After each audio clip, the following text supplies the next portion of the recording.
오늘 하나님의 말씀은 자녀를 하나님께 맡겨라라는 제목으로 하나님의 말씀 전하도록 하겠습니다. 존 F 케네디가 이렇게 얘기했습니다. 오늘의 어린이는 내일의 희망이다라는 말을 했습니다.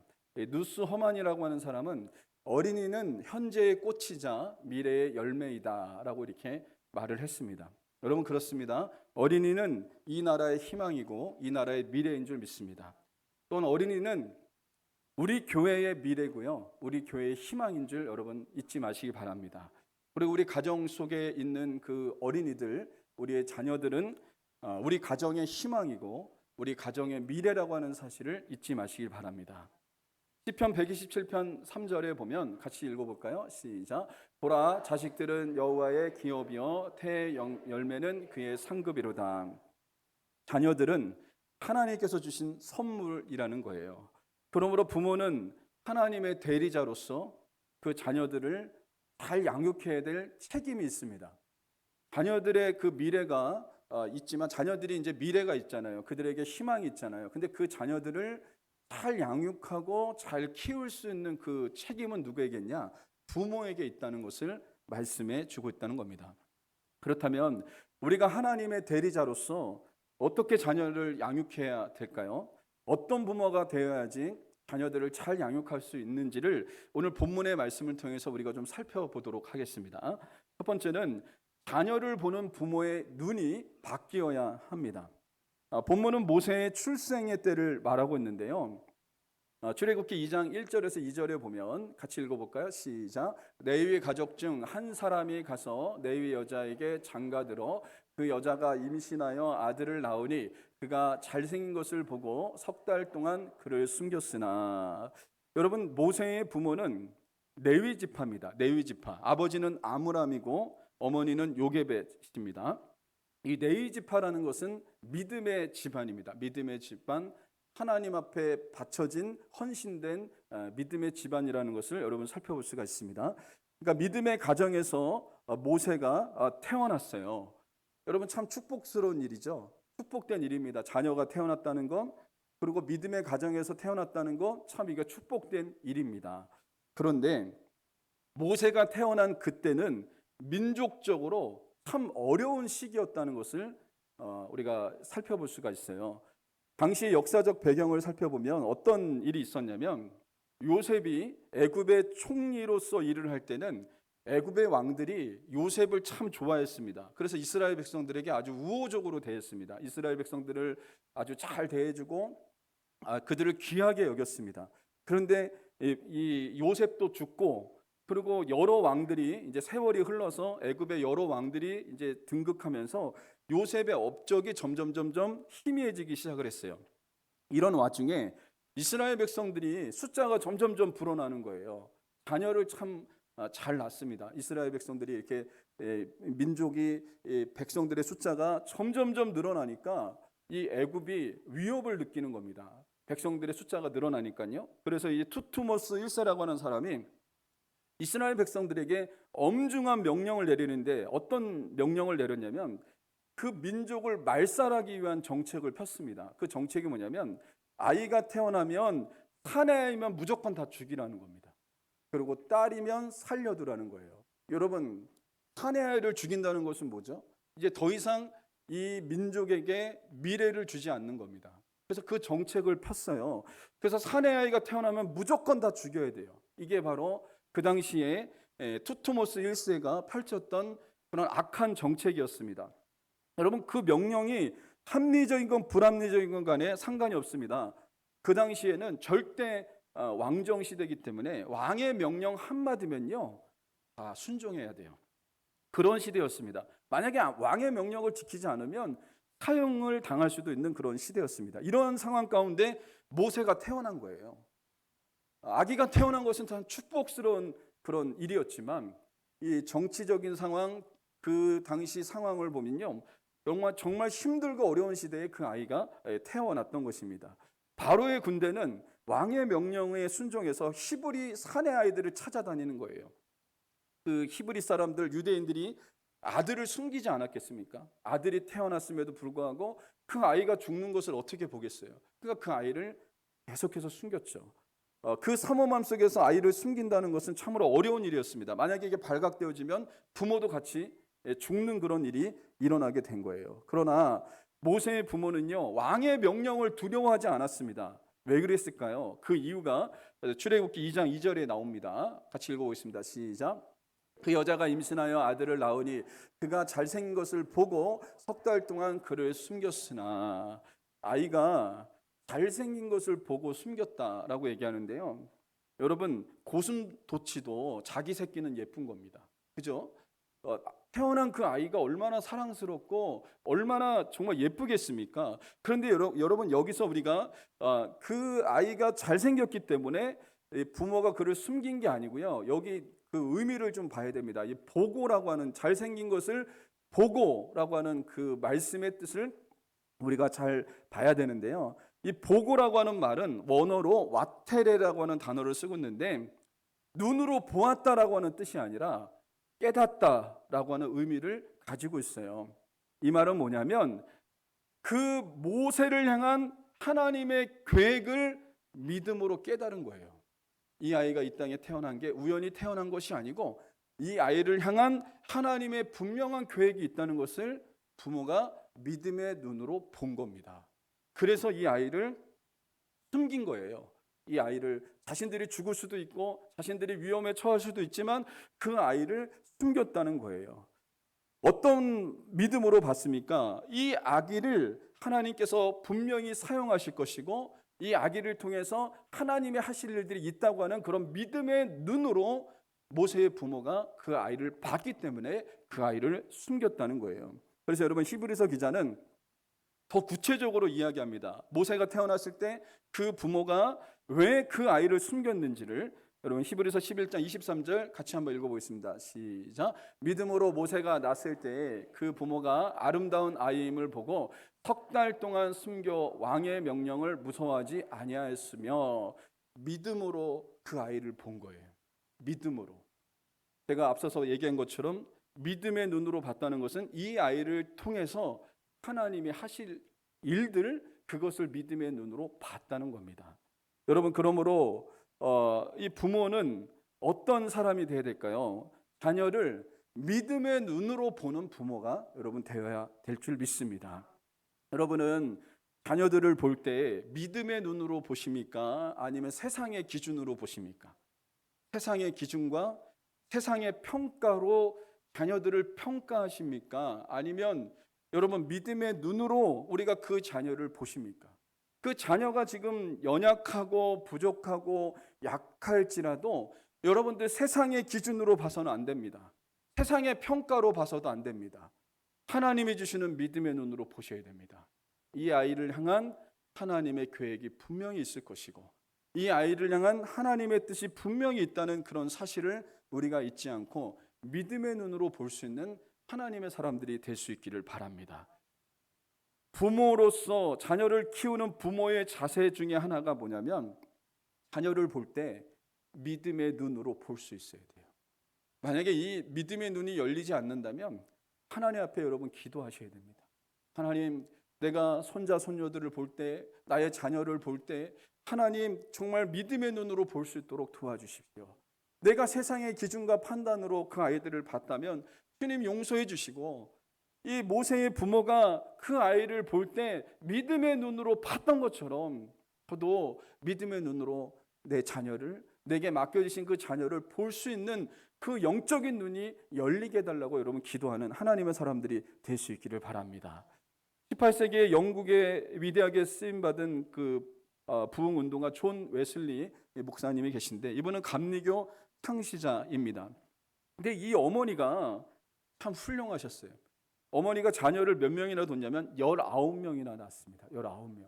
이 19명이나 낳았는데 여러분 그 대가족이었어요. 근데 이 어머니는 수산나 웨슬리인데, 이 어머니는요 매일매일 한 명 한 명의 아이들을 위해서 기도했어요. 그 아이들을 축복했어요. 19명이면 되게 많잖아요. 근데 그 아이들 한 아이 하나에 붙잡고 그 아이를 믿음으로 축복하고요. 성경을 가르치고 또 믿음의 말로 심어줬습니다. 특별히 이 존 웨슬리라고 하는 이 아들에게도 이렇게 얘기했습니다. 존, 너는 하나님의 사람으로 쓰임 받을 아이야. 하나님은 너를 통해 큰 일을 하실 거란다라고 하면서 매일 이 얘기를 한 거예요.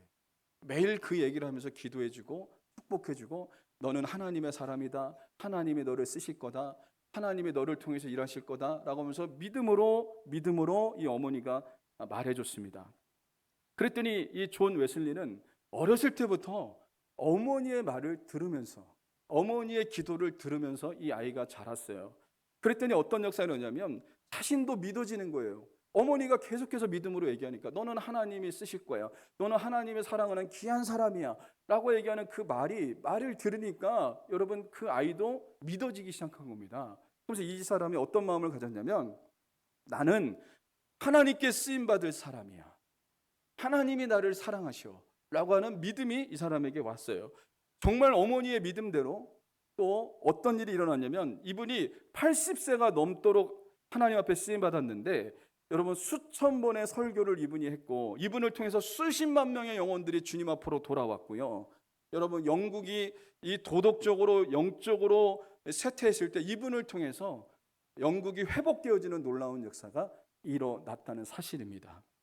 여러분 부모가 자녀에게 믿음의 눈으로 보고 믿음으로 말했을 때 믿음대로 되어지는 역사가 일어난 줄 여러분 믿으시길 바랍니다.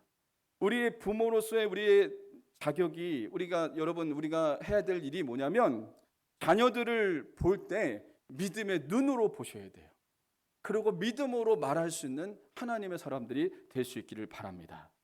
또 여러분 두 번째는 자녀를 있는 모습 그대로 보는 부모가 되어야 합니다. 출애굽기 2장 2절에 다시 한번 읽어보겠습니다. 시작. 그 여자가 임신하여 아들을 낳으니 그가 잘생긴 것을 보고 석 달 동안 그를 숨겼으나, 모세의 부모가 모세가 태어났을 때 그가 잘생긴 것을 봤다라고 얘기하는데요.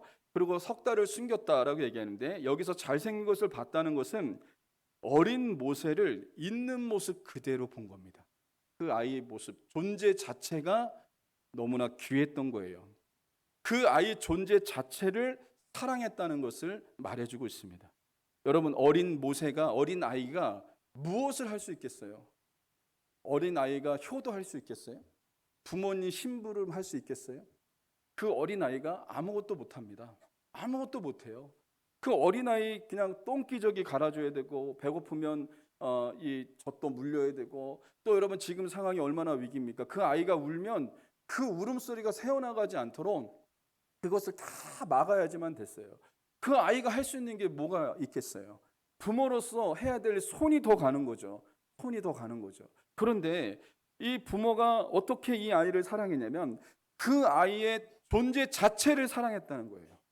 그냥 그 아이가 이 땅에 태어난 것만으로도, 내 아이로 태어난 것만으로도, 그 존재 자체만으로도 사랑하는 마음이 이 모세 부모의 마음에 있었다는 것을 여러분 살펴볼 수가 있습니다. 우리의 자녀들이 태어났을 때 우리는 어떠셨습니까? 우리 자녀가 이 세상에 존재하는 것만으로도 사랑스러웠잖아요. 내 자녀로 태어났다는 것만으로도 너무나 기쁘지 않았습니까? 그 아이가 태어났을 때 너무나 기뻤죠.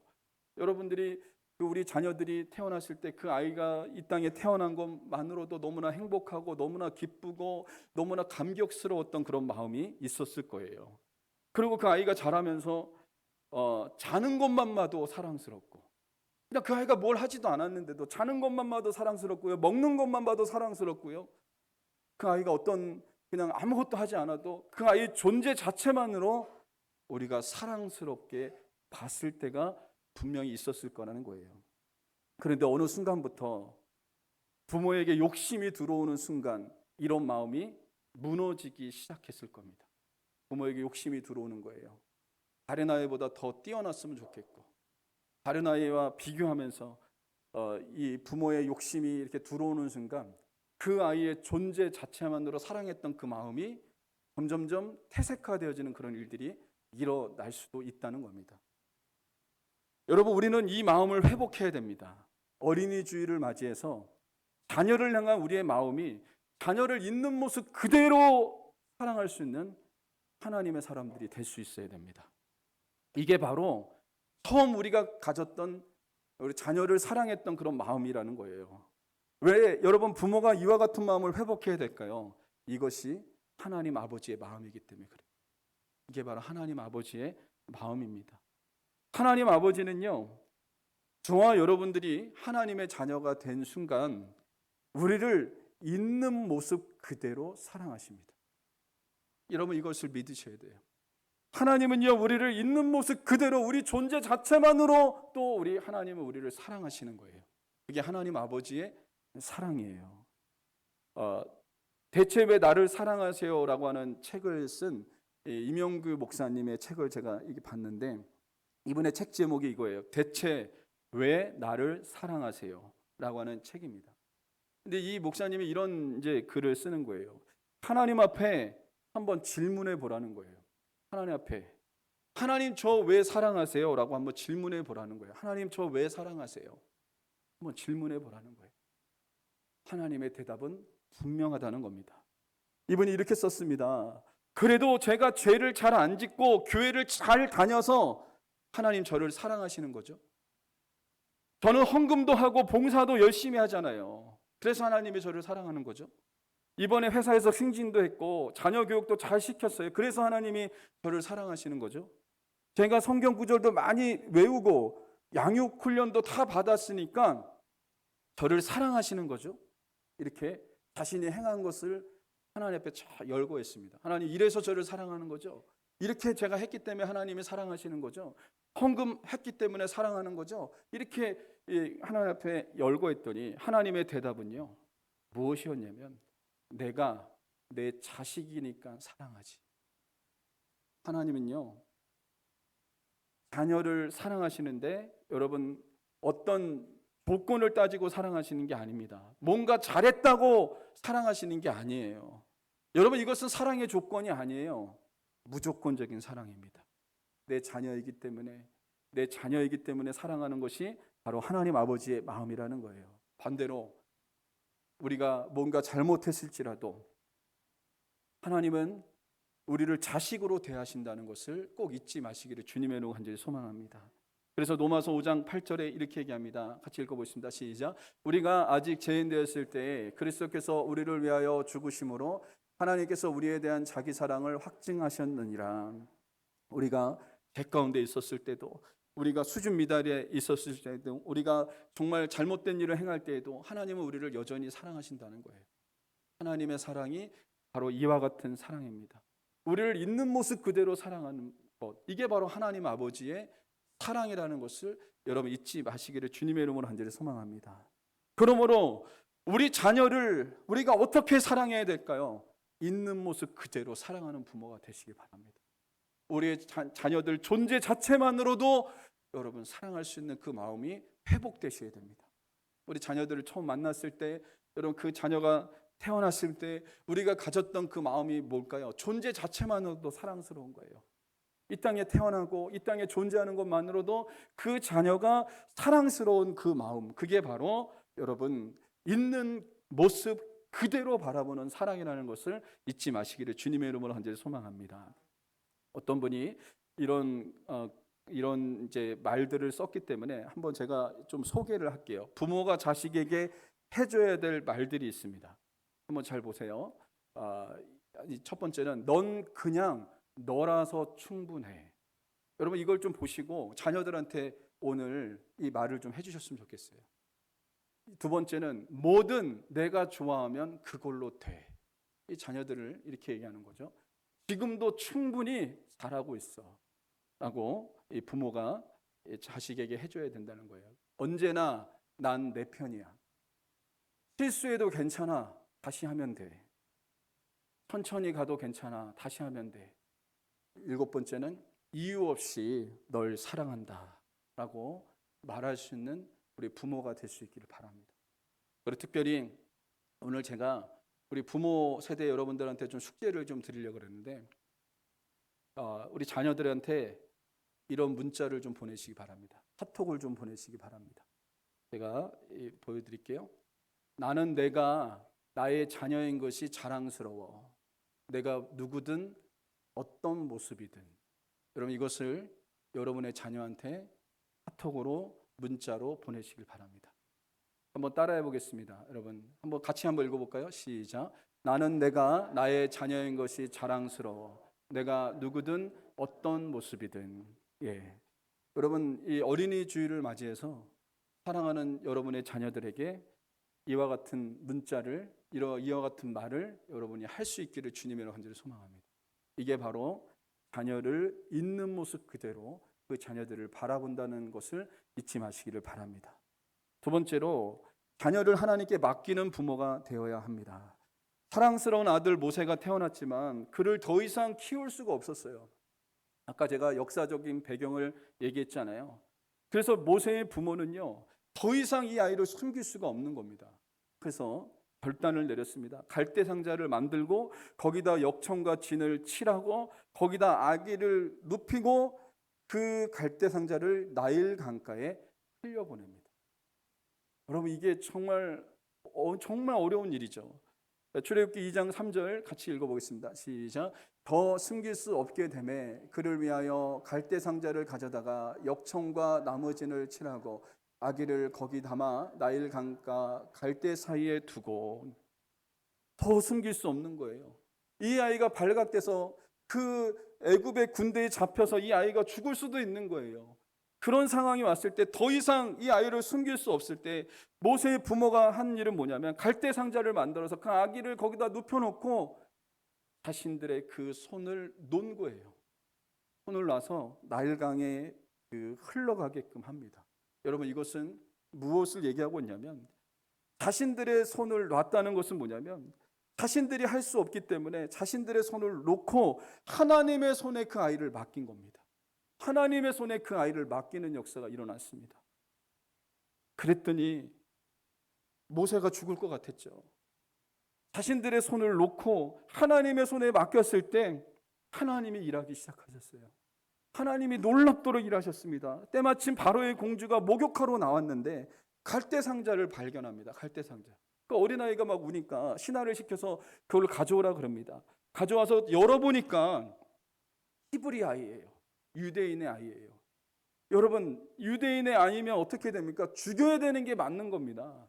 그 당시에 바로 왕의 정책이 뭐였죠? 유대인들은 사내 아이면 다 죽여야 됩니다. 다 죽여야 되는 게 바로 왕의 정책이었어요. 그런데 여러분 이 바로 왕의 공주가 그걸 알고 있었잖아요. 근데 그 히브리 아이를 발견했습니다. 유대인의 그 남자아이를 사내 아이를 발견했습니다. 근데 하나님께서 어떻게 역사하셨냐면 출애굽기 2장 6절 같이 읽어보겠습니다. 시작. 열고 그 아기를 보니 아기는 우는지라 그가 그를 불쌍히 여겨 이르되 이는 히브리 사람의 아기로다. 그 바로 왕의 공주가요 불쌍히 여기는 마음이 부어진 겁니다.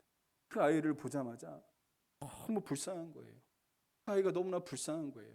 여러분 죽일 수도 있었는데 하나님께서 그 바로 왕의 공주의 마음에 긍휼히 여기는 마음을 부어주셔서 그 아이를 자기가 양아들로 삼습니다. 양아들로 삼아서 애굽의 그 왕궁에서 자라게 하는 역사가 일어났고 또 그의 어머니가 유모로서 그 모세에게 젖을 물리면서 이제 살게 되는 역사가 일어났습니다. 여러분 하나님이 하신 일이죠.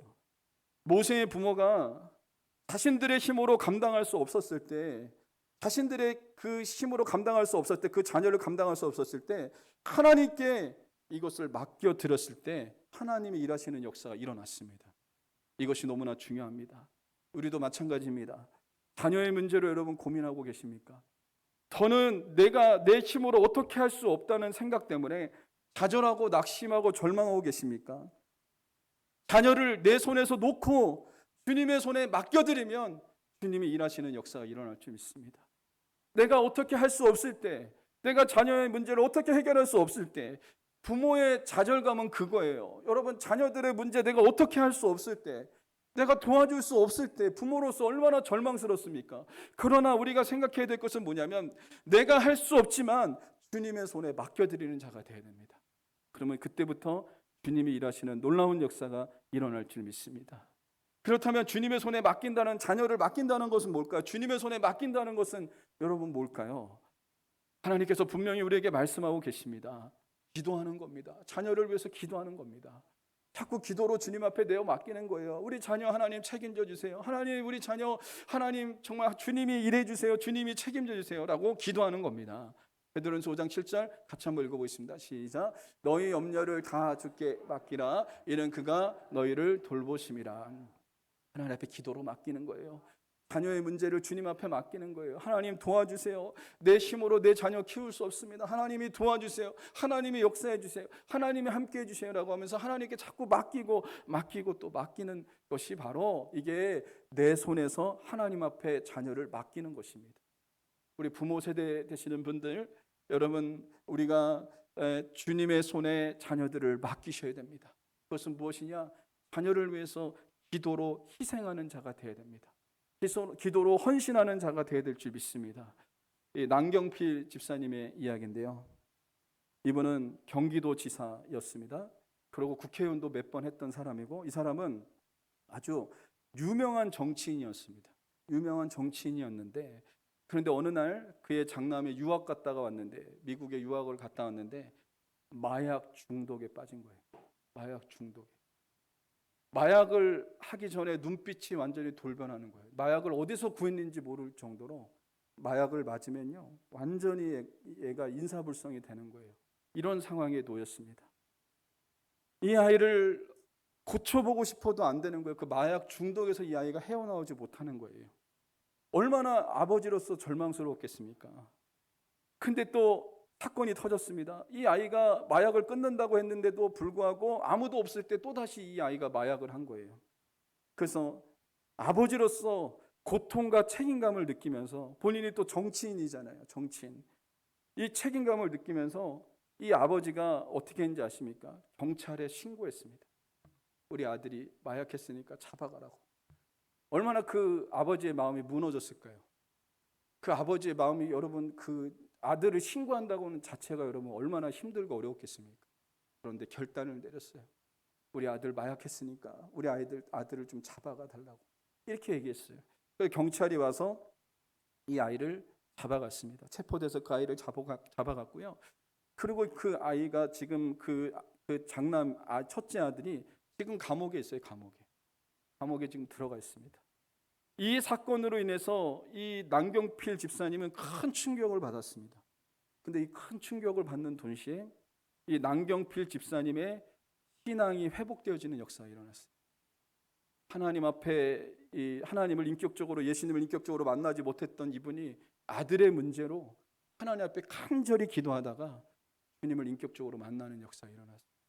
주님을 인격적으로 만나고요. 그리고 이분이 정치계를 은퇴 선언을 했습니다. 저는 더 이상 정치하지 않겠습니다. 그리고 이 아들을 위해서, 이 아들의 회복을 위해서 이 사람이 어떤 그 기구를 만들었냐면 이 마약 예방과 치유를 할 수 있는 은구라고 하는 그 기관을 설립해서 마약에서 헤어나오지 못하고 있는 사람들을 돕고 있어요. 그 일을 도우면서 그 아들한테 이렇게 얘기했습니다. 그 아들의 감옥에 들어가 있는 아들한테 이렇게 얘기했습니다. 아들아, 나는 너를 절대로 포기하지 않는다. 나는 너를 끝까지 사랑한다 라고 하면서 하나님의 사랑으로 용서하고 그 아들을 품어주는 역사가 일어났습니다. 그러면서 이 아들이 지금 감옥에 지금 있지만 그 아들이 뭐라고 했냐면, 내가 감옥에서 나가면 아버지를 도와서 이 마약 퇴치 운동에 내가 힘쓰겠다라고 지금 이 아들이 그렇게 얘기하고 있다고 합니다. 여러분, 이 남경필 씨를 보면 이 아들의 아픔으로 인해서 어떤 역사가 일어났죠? 신앙이 회복되어지는 역사가 일어났고요. 하나님 앞에 기도하다가 주님을 인격적으로 만나는 역사가 일어났고요. 또 이 사람이 어떻게 보면, 인간적으로 보면 정치를 더 이상 못하게 되고 정말 뭐 정계에 나올 수도 없고, 아들이 마약했다고 해도 누가 사람들이 이 사람을 환영하겠어요.